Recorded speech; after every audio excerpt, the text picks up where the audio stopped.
I really appreciate good single plan runs, but one thing really stands out about them. These plans make an absolute mess of the map, which is only made worse on larger maps with more squad members. Thankfully, as a game built around single plan runs, No Plan B offers a few tools that can help to clean up the UI.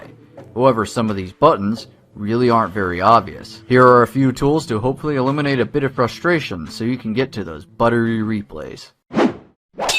Starting off with the big red button at the bottom left, this will lock the timeline so that it will always return to the same point after you have drawn a new plan. This can be used to synchronize team movements, but it can also be used to save you a bit of time while planning out an entry, especially with a larger team. Many of these buttons also come with keyboard shortcuts. To lock and unlock the timeline, tap the left control button. You should get used to using it because you'll be using this one a lot. This next one was a game changer for me. Easily one of my least favorite things about the game and single plan runs in general is how cluttered the UI ends up being late in the run, especially if the map isn't totally linear, meaning that you'll have to backtrack through an area and you end up with overlapping plans. So you can temporarily clean this up by using this button, in between the floor selector and hide walls buttons.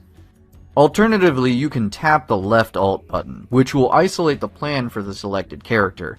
This is especially useful for fine-tuning entries and correcting any facing or aiming commands, as the battle plan lines are all going to be very close together at that point. It would be a good idea to make a habit of using this one to save yourself from the bit of frustration from constantly clicking on different characters' plans whenever you need to only adjust just one part of the plan. Pause versus stop. While this game offers you an undo function to save yourself from the heartbreak of accidentally erasing a plan that you spent the past half hour fine-tuning, the stop command is one way that can easily cause you to accidentally delete your battle plan.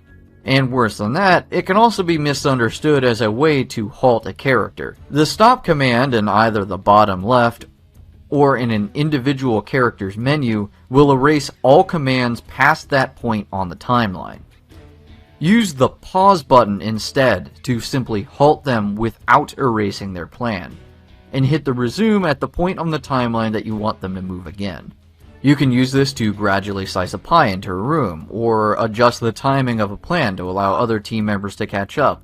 You can also use this to update the timing of movements without having to redraw the entire plan past that point. In this example, I adjusted the run to save a few seconds, but once they reach this door, they stop and wait until the original timing. But by double tapping the pause button, it will reset the position on the timeline as the point to continue moving. These are just a few things that I've found helpful, but if you have something that I haven't covered, feel free to drop a comment. Let's all help each other out.